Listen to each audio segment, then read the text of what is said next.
was so remarkable is we had people from all over the world, again, descend for Slow Foods Conference. It was the biggest one we've had.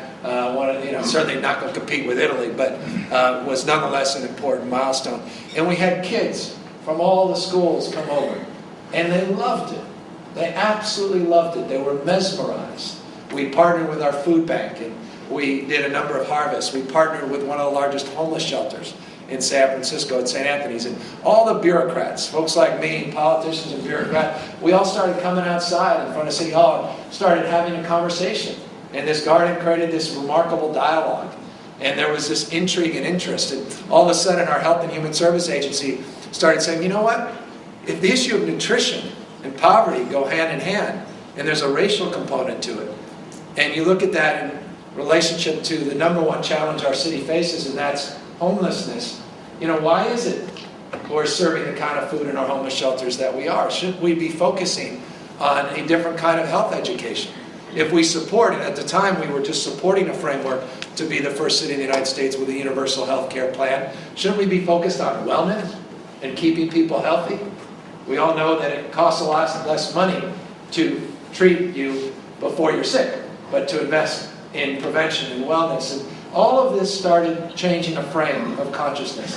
And then Michael and his team came together and said, you know what, let's partner with the Secretary of Agriculture in the state of California, and let's do something that's never been done. And let's define a relationship between urban San Francisco and all of its suburban and rural partners. And look at a radius 100 miles around the Golden Gate Bridge and really invest the time and energy into study those assets and what exists and how we can build partnerships and how we can advance the notion that we're all in this together. That it's not just about agricultural interest versus urban interest. It's not us versus them. That we can truly build a framework for real sustainability, economic sustainability, environmental sustainability, and health-related sustainability. And we developed this remarkable partnership. You see, Davis was involved again. AG was just incredible, and his team came together. And we had I see a lot of folks here that actually participated. Thank you. You all came in and provided resources, and we put together a report.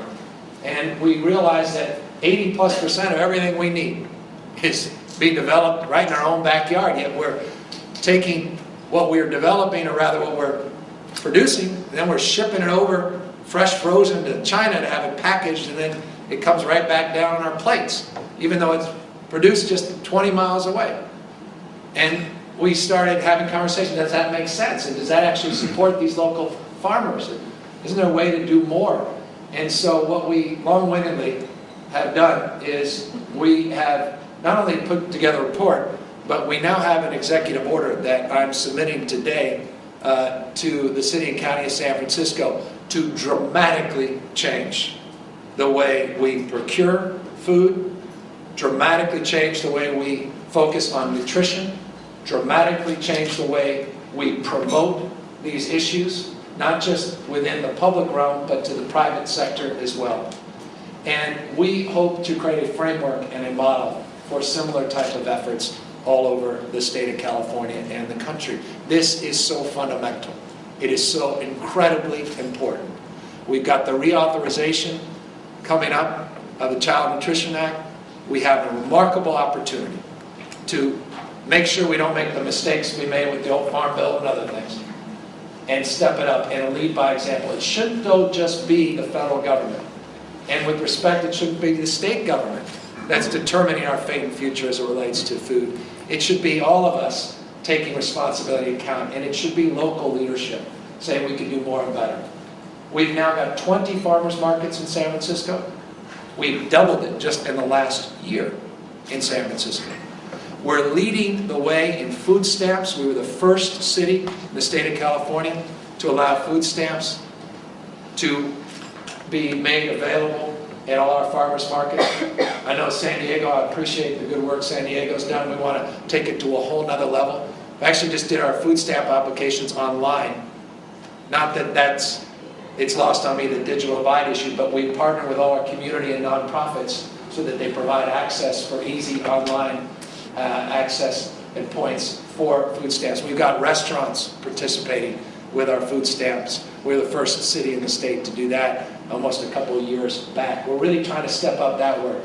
We're going to invest more money in our food procurement. And that's okay, because we'll save a lot more than we invest in terms of keeping people healthy. We're starting in those homeless shelters now. We're working with our public school district to substantively address the issue of procurement as it relates to what the kids are eating. If you do business with our city, guess what?